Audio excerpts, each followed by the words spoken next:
Bonjour à tous, je suis heureux de vous retrouver sur cette nouvelle vidéo et aujourd'hui j'avais envie de créer une nouvelle série parce que c'est maintenant un peu la période des vacances, enfin un peu, non, on est tout à fait dans la période des vacances puisqu'on est à la fin du mois de juin 2025 et dans cette nouvelle série, j'ai décidé de vous répondre et de répondre à toutes vos questions que vous me posez, généralement soit en off, soit en message privé, soit en message public.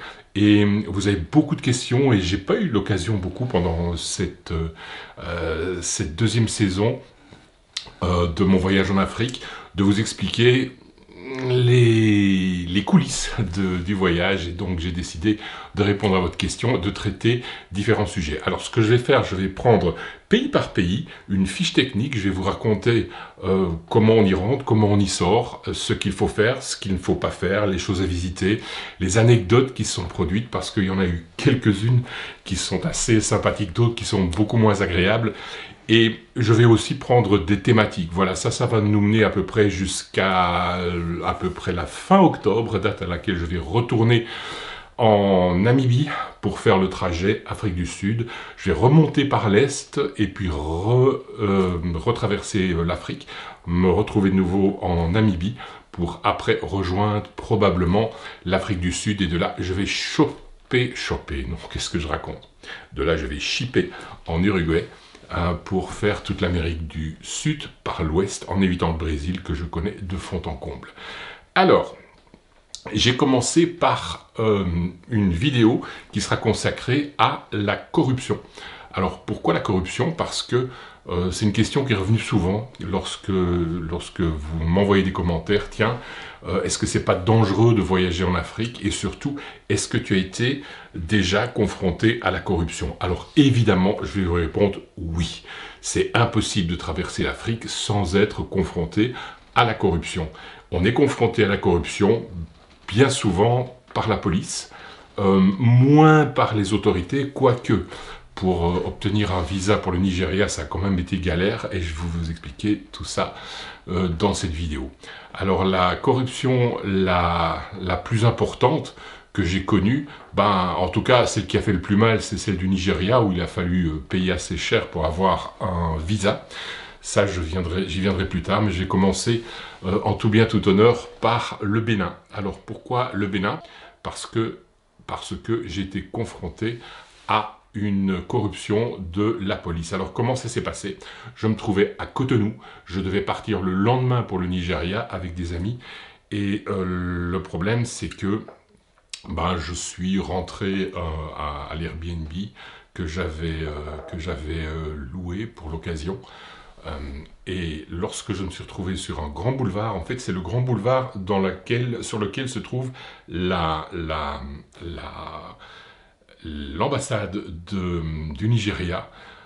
Et c'est un boulevard, quand vous allez vers le Nigeria, vous avez à droite, vous avez la mer, et vous avez toute une série de feux. Et à un certain moment, je me retrouve devant un feu, le feu est rouge, je m'arrête forcément puisqu'il est rouge, et à partir de là, je vois sur ma droite un policier qui traverse, qui passe devant mon véhicule et qui me dit « Monsieur, vous avez brûlé le feu rouge ». J'ai dit, écoutez, ça me paraît difficile vu que le feu, il est en face. Donc je ne l'ai pas encore traversé, comment voulez-vous que je brûle le feu? Et elle me dit, mais en fait, c'est pas ce feu que vous avez brûlé un feu qui se trouve là-bas derrière. Mais là-bas derrière où, je regarde, il était à peu près 800 mètres. Je dis, quand même, vous avez une bonne vue pour voir un feu qui se trouve à 800 mètres d'ici, pour voir s'il était rouge, vert. Et il me dit, ouais, mais on a tous des caméras. Alors il me montre un genre de truc qu'ils ont sur leur uniforme, qui ressemble à... Enfin, ça ressemble pas du tout à caméra, je crois pas du tout à leur histoire. Et il m'a dit, écoutez, donnez-moi votre permis de conduire, votre passeport, enfin tous les documents. Donc, je prends mon permis de conduire, je prends le passeport et je lui dis, là, ça pue quand même, je vais pas vous donner les documents, mais je vais vous les montrer. Je suis obligé de vous les montrer, je suis pas obligé de vous les donner. Et là, on commence un échange, donc je montre les documents. Il le prend avec les 2 pouces, lui également, et commence un jeu de va-et-vient. Non, je te montre, non, je te montre pas, non, je te le laisse, non, je te le laisse pas. Et finalement, comme on allait déchirer les documents du véhicule, je le laisse partir, et le gars, il traverse le long boulevard, il dit « je reviens ». Il va chercher quelqu'un d'autre là-bas, donc son supérieur arrive devant moi, il regarde le véhicule et il dit « vous avez brûlé le feu qui était là à 800 mètres ». Je dis « écoutez, je suis certain que j'ai pas brûlé, parce que d'abord, je regarde les feux, je suis certain de ne pas l'avoir brûlé. » Et je dis « bon, bah, qu'est-ce qu'on fait ?» Il me dit bah, « l'amende, c'est 25 €. » J'ai dit « tiens, c'est étonnant, les amendes au Bénin, ça se paye en euros, ça se paye pas en francs CFA. » Je vois qu'il commence à tiquer un peu, il me dit « écoutez, on peut payer en francs CFA, mais bon, moi je préférerais en euros. » Je dis « non, on va le faire en francs CFA, et je voudrais bien un reçu. » Du coup, le capitaine, je crois que c'était un capitaine, se met devant le Defender, et là, malheureusement pour lui, il passe pile en face de ma dashcam. Et là, il est évidemment filmé, et il y a le son, on entend tout, on voit tout. Il revient, il me dit « bon, écoutez, je ne peux pas vous faire un reçu parce que la plaque minéralogique ne rentre pas dans mon système. Donc, vous pouvez payer en francs CFA, mais pas de reçu. » Je dis « mais je voudrais bien quand même un reçu. » Il me dit « bon, on peut vous donner un reçu, mais alors il faudra que je vous emmène au poste. Là, vous allez devoir faire la file, vous en avez jusqu'à 19 h au moins, il y a du monde, ça va pas être évident, puis vous allez devoir payer le lendemain, il faudra aller à la banque. Donc franchement, je vous conseille de me donner les francs CFA maintenant. » Bon, dans ces cas-là, tu réfléchis pas, quoi. Tu as rendez-vous le lendemain pour partir au Nigeria avec des amis. On partait le matin, on allait sur la piste de Bagno. Donc c'est quand même, c'est une piste qui est quand même assez difficile, dangereuse aussi. Et il y en a qui le font en convoi. Bah, je me dis bon bah ok, je vais pas créer des problèmes. Et qu'est-ce que j'ai fait? Bah, je lui ai donné le montant en francs CFA, je sais plus, je crois que c'était 15 000, je sais plus le montant exact, mais c'était à peu près l'équivalent de 25 €. Et puis il me dit, j'espère que ta caméra, elle filme pas de face. Je dis non, ça filme pas de face, ça filme juste ce qu'il y a devant. Il avait oublié qu'il était passé devant, évidemment. Et il me dit, voilà, bah, je te sauve la vie. Et puis voilà, il me remet le document, il s'en va. Donc je rentre dans mon Airbnb, puis je me dis quand même, il y a un sentiment, quoi, tu es un peu frustré d'avoir été berné, roulé dans la farine par un policier. Et finalement, je prends le compte TikTok de Belgica Around the World, il y a un compte TikTok, d'ailleurs, je vais mettre la référence ici, et je décide de dire sur le compte TikTok, voilà, ce qui m'est arrivé, à telle heure, à tel endroit, il y a un policier qui m'a arnaqué, qui m'a demandé de payer en euros, puis qui a accepté de payer en français, que je paye en francs CFA, et il ne m'a pas donné de reçu, il m'a donné un truc tout à fait abracadabrant, enfin bref, il a pris l'argent pour lui. J'envoie ça sur TikTok. 0 sur 10 pour le Bénin. C'est quand même terrible que le Bénin doive une fois de plus se manifester par la corruption de ses policiers. C'est incroyable. Voilà, à 16 h exactement, dans l'avenue où se trouvent toutes les ambassades à Cotonou, là où il y a le carrefour avec un feu, où il y a toujours des policiers, il a fallu qu'on m'arrête, sous prétexte que j'aurais brûlé un feu 600 mètres avant, un feu qui n'existe pas, ou en tout cas qu'on ne voit pas, et ce policier aurait vu que j'aurais brûlé le feu. Moralité, il n'a pas voulu prendre ma déposition, m'a obligé à payer 20 000 francs CFA et a tenu à ce que je n'enregistre pas ce qui était dit. C'est un pays de fous quand même ici, c'est fou. Et allez, au bout d'1 heure, je regarde, il y avait déjà 70 000 vues, quoi. Donc ça fait un peu le buzz. Et dans les vues, j'avais des commentaires complètement divergents. Hein. J'avais des gens qui me crient au racisme. Ouais, la corruption, ça vient de toi, de France, etc. D'abord, je ne suis pas français, je suis belge. Mais c'est vous qui avez inventé la corruption. Et puis, on me sort les bavures policières en France, etc. Bon, ok, je fais pas attention. Puis, il y en a d'autres qui m'envoient comment dirais-je, qui m'envoie des commentaires en disant il faut que tu me dises qui c'était, il faut que tu les dénonces, c'est bien, mais fais gaffe quand même parce que c'est pas autorisé de dénoncer les policiers, c'est pas autorisé de filmer, donc normalement tu fais ça quand tu es sorti du Bénin. Bon, je dis ok, tant pis, c'est pas grave. Le lendemain, je passe au Nigeria et certains commentaires m'avaient dit t'as aucune preuve, tu dis ça, mais tu racontes peut-être pas la vérité. Comme j'étais au Nigeria, je me dis bon, bah maintenant je suis sorti du pays et je vais publier la dashcam. Je publie la dashcam avec le visage du policier qui me raquette en fait. Et enfin, il me raquette pas vraiment. Il prend l'amende pour lui, quoi. Et une heure après, il y avait plus de 100 000 vues, quoi. Et 2 heures après, je regarde de nouveau, et là, TikTok avait retiré la vidéo. Pourquoi TikTok a retiré la vidéo? Parce que c'était contraire à leurs règles, c'était de la délation, c'était de l'incitation à la haine, à la révolte, enfin bon, je sais pas quoi. Mais enfin, peu importe, pas grave. Je continue mon trip au Nigeria, et je pense que le surlendemain, je reçois un message sur TikTok d'un officier de police probablement, qui m'envoie une copie d'un communiqué officiel fait sur le site de la police républicaine du Bénin, disant que suite à 2 vidéos virales sur TikTok, un policier a extorqué de l'argent à un étranger, nous avons pu l'identifier et il a été mis aux arrêts de rigueur. Donc voilà. Donc, je me sentais un petit peu mal parce que mon but c'était pas du tout de dénoncer quelqu'un pour qu'il soit aux arrêts. Mon but c'était simplement de mettre à plat ma frustration et surtout d'éviter qu'à cet endroit-là, d'autres voyageurs ou autres automobilistes se fassent arnaquer de la même façon. Donc je me suis senti un petit peu, je dirais, frustré par rapport à ça, mais bon, tant pis, c'est la vie, finalement, c'est pas moi qui est corrompu. Ça, c'était au Bénin. Alors, la deuxième épreuve de corruption que j'ai subie, ça a été au Cameroun. Alors, au Cameroun, là, c'est quelque chose d'assez extraordinaire, parce que, donc, je suis rentré par le Nigeria, par la piste de Bagno.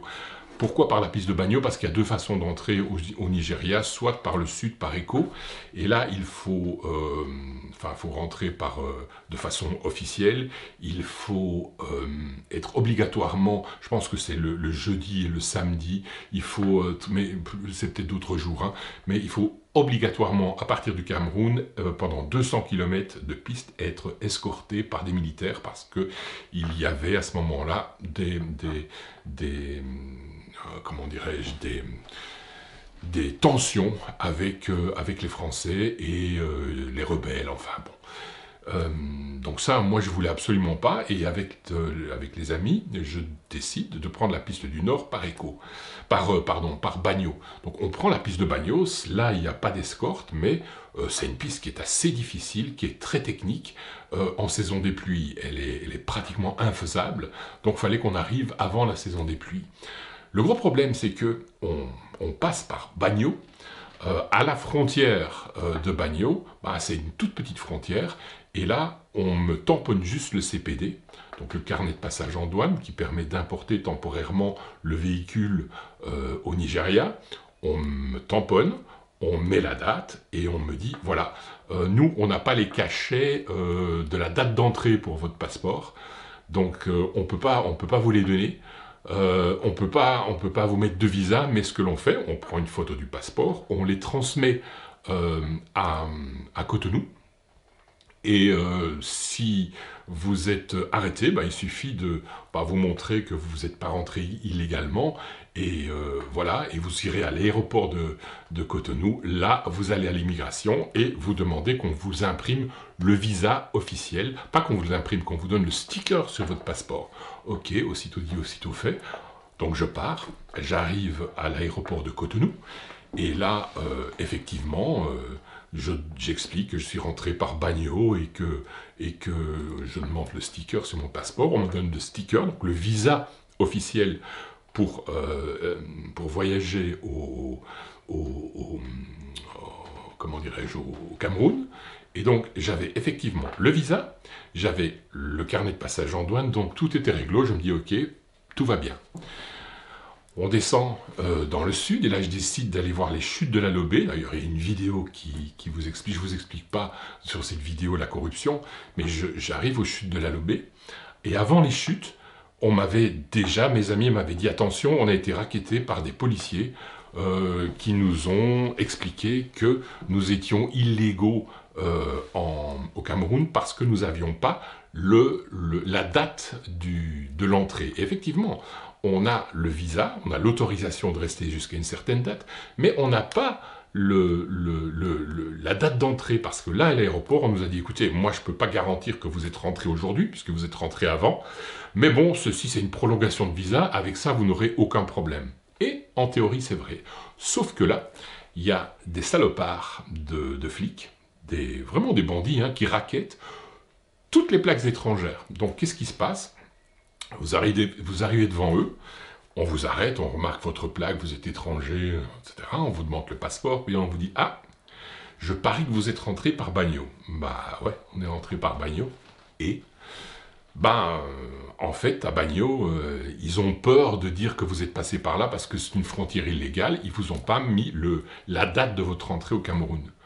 Je dis « Mais la date, pourquoi voulez-vous qu'on mette une date, puisqu'on nous a dit qu'on nous mettait pas de date, et en plus moi je peux prouver que je suis pas rentré clandestinement, puisque j'ai mon carnet de passage en douane, avec le tampon de la douane, et la date à laquelle on est entré, avec le cachet de la frontière. Ah ouais, mais non, sans la date d'entrée, pour nous, vous êtes illégaux. Donc, en fait, on devrait vous arrêter, vous mettre en prison, et vous expulser, enfin, ça va avoir des gros problèmes. Ok, donc, on attend, on va prendre votre déposition. De toute façon, on va l'enregistrer, on va demander au commissaire je ne sais plus quelle ville c'était, de venir confirmer tout ça, et puis on va voir ce qu'on fait avec vous. Donc, ils mettent vraiment la pression, ils impressionnent, et puis à un certain moment, j'ai écouté, qu'est-ce que je peux faire pour éviter ça? Il y en a d'autres qui ont attendu, hein, ils sont restés 3 heures sur le bord de la route, ils ont mangé, ils ont pris leur sandwich, ils ont bu un coup, et finalement, les policiers, sachant qu'ils étaient dans leur tort et qu'ils n'allaient rien extorquer, les ont laissés passer. Mais moi, j'avais vraiment pas envie d'attendre 2-3 heures au bord de la route, je dis, comment je peux faire? Oh il y a toujours un moyen, on va quand même vous laisser partir et on verra ce qu'on peut faire. Et en partant, on nous dit, vous pourriez quand même nous payer une bouteille de whisky. J'ai dit, vous êtes en service et moi j'ai pas de whisky parce que je conduis. Oui, mais enfin, l'équivalent d'une bouteille de whisky. Et finalement, on discute et je leur donne l'équivalent de 10 €. Et elle dit, ouais, c'est pas beaucoup. Enfin, il me laisse passer. Donc ça, c'est vraiment, ce que je veux dire, c'est de la corruption organisée, quoi. Je publie ça sur TikTok, levée de bouclier, t'es un raciste, et en France, comment ça se passe, et on me ressort en tant que Belge aussi, l'assassinat de Patrice Lumumba, un truc, j'étais même pas né quand à cette époque-là, enfin, quoi que si, c'était en 61, mais en fait, je laisse encore passer tout ça, et finalement, on me dit, t'avais qu'à pas payer, voilà, t'avais qu'à pas te faire avoir, et puis c'est normal au Cameroun, les policiers, etc. Donc ça, c'est la deuxième expérience de corruption que j'ai eue en Afrique, et puis je vais continuer avec la troisième expérience de corruption, c'est toujours au Cameroun, décidément le Cameroun est à l'honneur, et là, j'étais en tort, en fait. Donc, j'étais dans le nord du Cameroun,